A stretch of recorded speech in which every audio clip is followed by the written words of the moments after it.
बिस्मिल्लाहिर्रहमानिर्रहीम। Dear students, अस्सलाम वालेकुम। उम्मीद है आप लोग सब खैरियत से होंगे। हमारा चैप्टर नंबर 3 जो है आजकल चल रहा है, तो इसमें हम वेरिएशन के बारे में जो है वो डिस्कस कर रहे हैं। तो पहले लेक्चर में मैंने आपको डायरेक्ट वेरिएशन और इन्वर्स वेरिएशन, जो वेरिएशन की टाइप्स है, उसको डिस्कस किया था। तो उम्मीद है कि वो लेक्चर आपने सुन लिए होंगे। तो अब हम इसकी जो एप्लीकेशंस हैं कि किस तरह वेरिएशन को यूज़ करके हम डिफरेंट जो है वो क्वेश्चन सॉल्व कर सकते हैं, तो थोड़ा सा प्रीवियस नॉलेज आपका रिफ़्रेश कर दूं। डायरेक्ट वेरिएशन हमने पिछले लेक्चर में पढ़ा है कि अगर एक क्वांटिटी इंक्रीज़ करती है तो दूसरी जो है वो भी इंक्रीज़ करेगी, और अगर एक क्वांटिटी डिक्रीज़ होती है तो दूसरी भी डिक्रीज़ हो जाए, तो उस सूरत में उन दोनों क्वांटिटीज़ के दरमियान जो रिलेशन होगा वो डायरेक्ट वेरिएशन या वो उसको हम कहेंगे डायरेक्टली प्रोपोर्शनल है। उसके बाद दूसरी जो इन्वर्स वेरिएशन या inverse proportion, one quantity increases other decreases, यानी अगर एक क्वांटिटी इंक्रीज़ कर रही है तो दूसरी डिक्रीज़ करेगी, और अगर इसका उलट कर लिया जाए, अगर एक क्वांटिटी डिक्रीज़ हो रही है तो दूसरी उसी रेशो से इंक्रीज़ हो रही हो, तो फिर उस सूरत में उनके दरमियान जो रिलेशन होगा वो इन्वर्स वेरिएशन कहलाएगा, या इन्वर्स प्रोपोर्शन कहेंगे कि दोनों क्वांटिटी जो है वो एक दूसरे के इन्वर्सली प्रोपोर्शनल है। तो पिछले लेक्चर में मैंने आपको डायरेक्ट वेरिएशन के बारे में कुछ क्वेश्चन जो है वो करवाए थे। तो आज का जो हमारा लेक्चर है उसमें हम इन्वर्स वेरिएशन को यूज़ करते हुए मुख्तलिफ जो है क्वेश्चन उसको सॉल्व करेंगे। तो चलते हैं अपने क्वेश्चन की तरफ।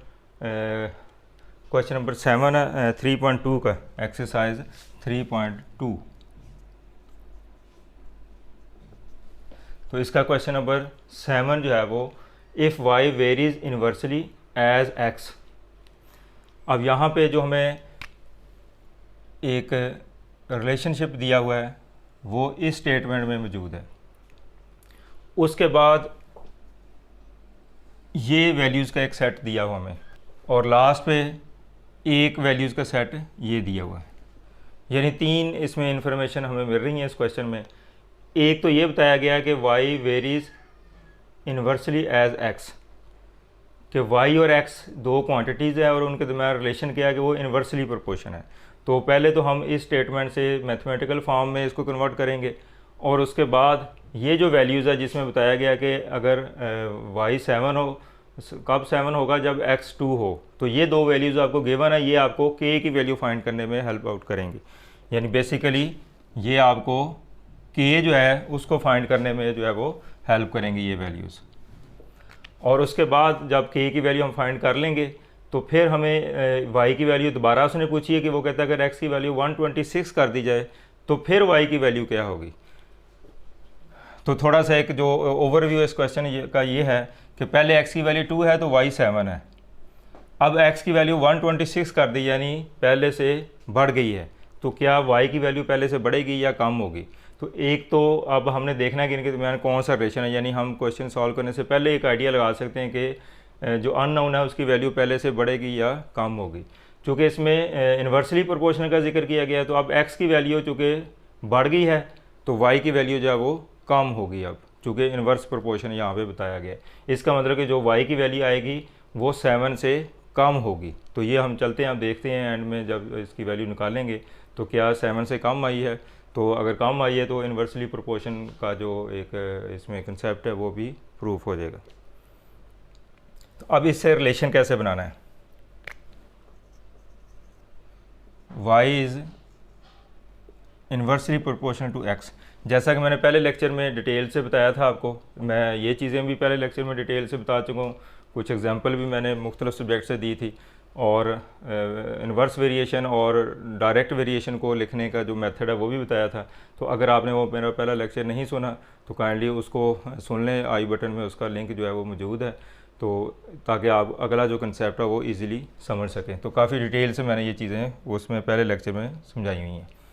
हाँ जी, ये अब कैसे लिखा है मैंने कि जब भी इन्वर्स प्रोपोर्शन होगा तो उसको हम फ्रैक्शन के नीचे उस वेरिएबल को लिखेंगे। अब y और x का रिलेशन क्या है, ये इन्वर्स वेरिएशन है। और अगर यही क्वेश्चन में डायरेक्ट वेरिएशन होता है, इसकी जगह डायरेक्ट का लफ्ज़ यूज़ होता तो फिर हमने इसको इस तरह लिखना था, यानी फिर रिलेशन ये बनना था। इसको पढ़ेंगे y is directly proportional to x, और इसको पढ़ेंगे y is inversely proportional to x, यानी फ्रैक्शन के नीचे लिखा होगा तो वो इन्वर्स प्रोपोर्शन होगा। तो जब भी इन्वर्स प्रोपोर्शन का आपको कोई क्वेश्चन आ जाए तो फिर वो जो क्वांटिटी है वो आपने डिनोमिनेटर में लिखनी है, ये ज़हन में रखें। और अगर डायरेक्ट प्रोपोर्शन हो तो फिर आपने ऊपर लिखनी है न्यूमिनेटर में।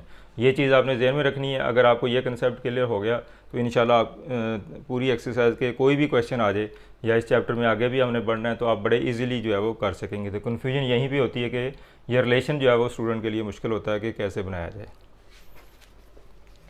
तो चूँकि इन्वर्स प्रोपोर्शन है तो इस फॉर्म में हम इसको लिखेंगे। अब इसको सॉल्व करने का मेथड वही है जो डायरेक्ट प्रोपोर्शन में हमने किया था, जैसे पिछले क्वेश्चन में पिछले लेक्चर में हमने पढ़ा उसी तरह इसको करेंगे।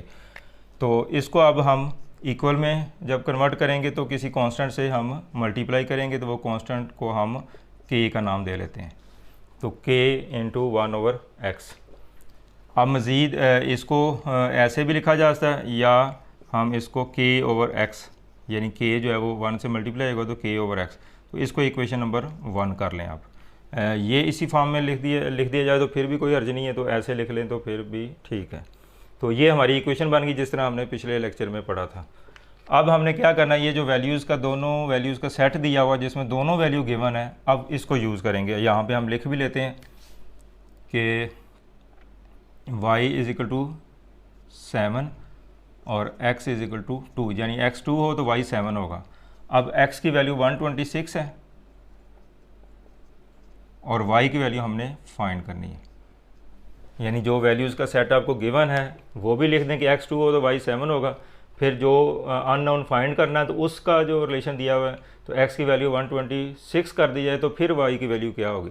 तो इस तरह जो वैल्यूज़ गिवन हो वो लिख लिया करें और जो एक गिवन है और एक मालूम करनी है आपने उसको इस तरह लिख लें। तो ये वैल्यू आपको क्या हेल्प आउट करेगी, k की वैल्यू फाइंड करने के लिए।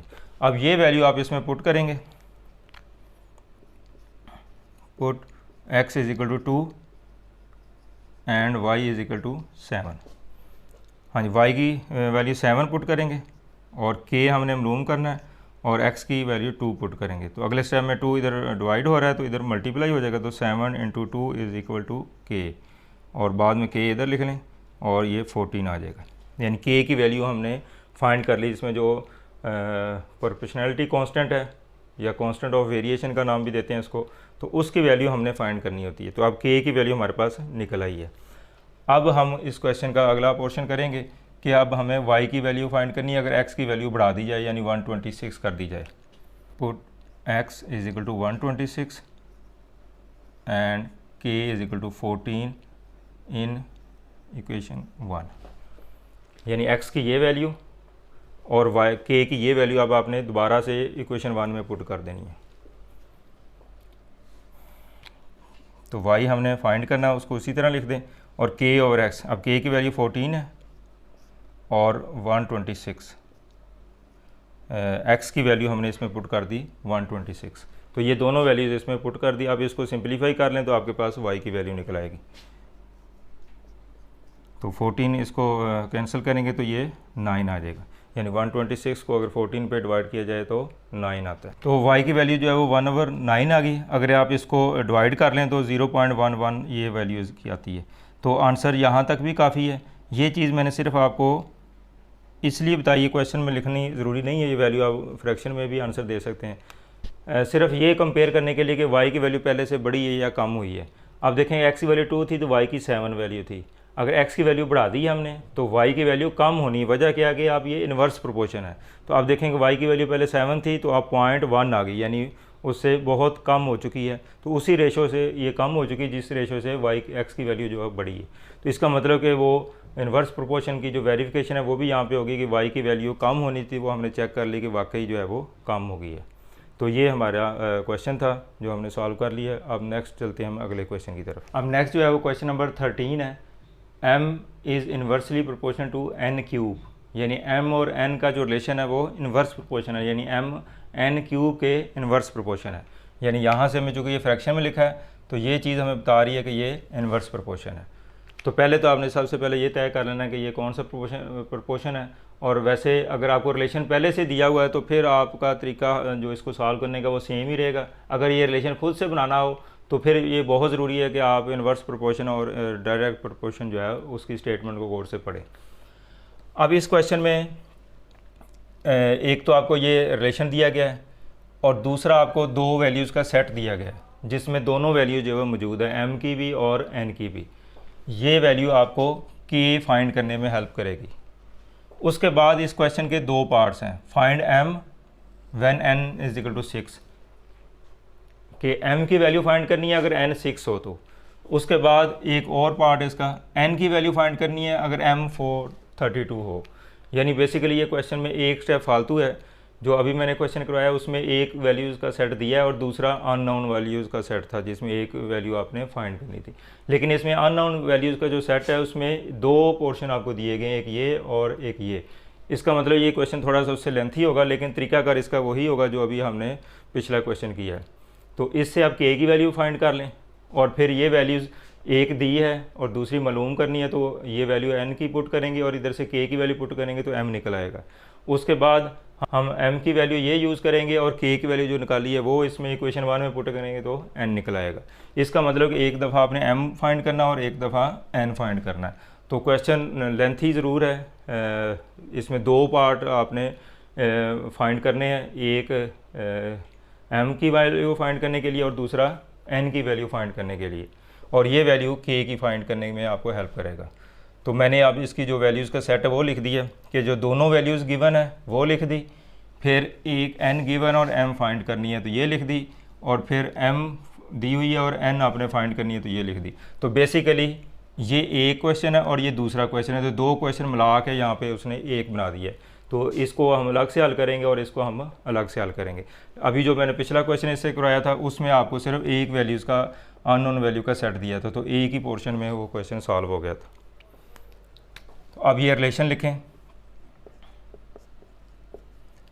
अब इसको इक्वल में जब कन्वर्ट करेंगे तो k से मल्टीप्लाई करेंगे कांस्टेंट से, तो n cube.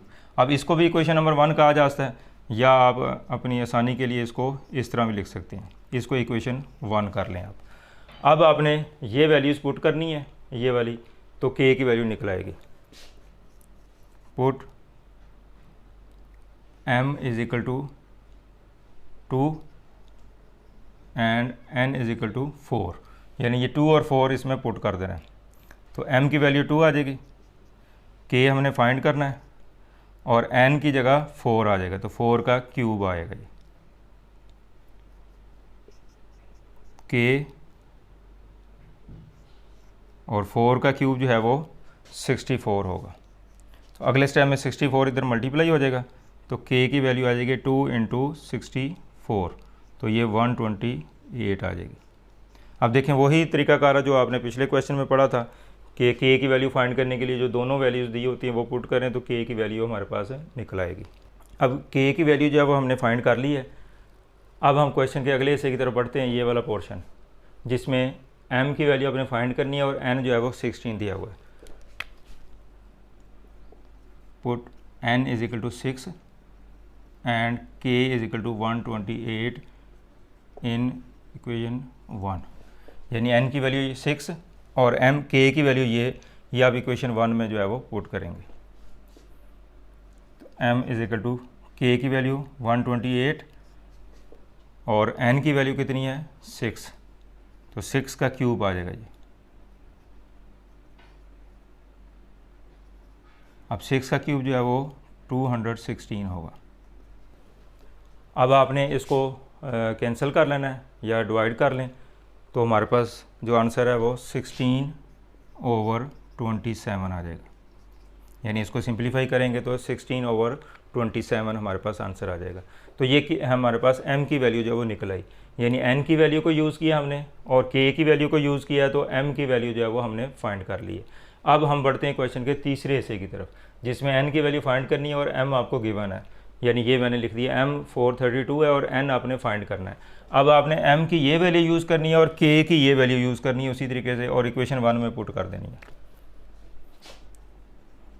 No put m is equal to 432 and k is equal to 128 in equation 1।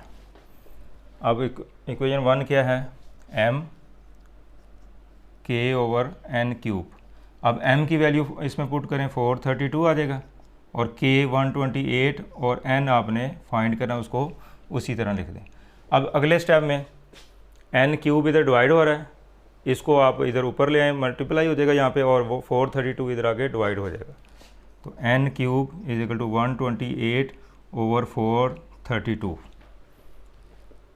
तो इस तरीके से हमने n की वैल्यू जो कि फाइंड करनी है, तो डिनोमिनेटर में था तो इसको हम ऊपर ले आए, यहाँ पे इधर मल्टीप्लाई कर दिया।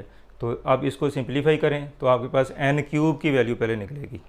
तो इसको सिंप्लीफाई करेंगे तो ये 8/27 आ जाएगा। तो n की वैल्यू निकल आई हमारे पास। अब मज़ीद हम इसको लिख सकते हैं, 8 को लिख सकते हैं 2 और 27 को हम लिख सकते हैं 3, इसका क्यूब आ जाएगा ये, यानी 2 का क्यूब लिया जाए, 2 को 3 बार मल्टीप्लाई करें तो 8 आता है, इस तरह 3 का क्यूब लें तो 27 आता है। तो ये क्यूब की फॉर्म में हमने इसको लिख दिया। उसकी वजह ये है कि हमने n की वैल्यू फाइंड करनी, तो हमने इसकी पावर इक्वल करनी ताकि हम कंपेयर कर सकें।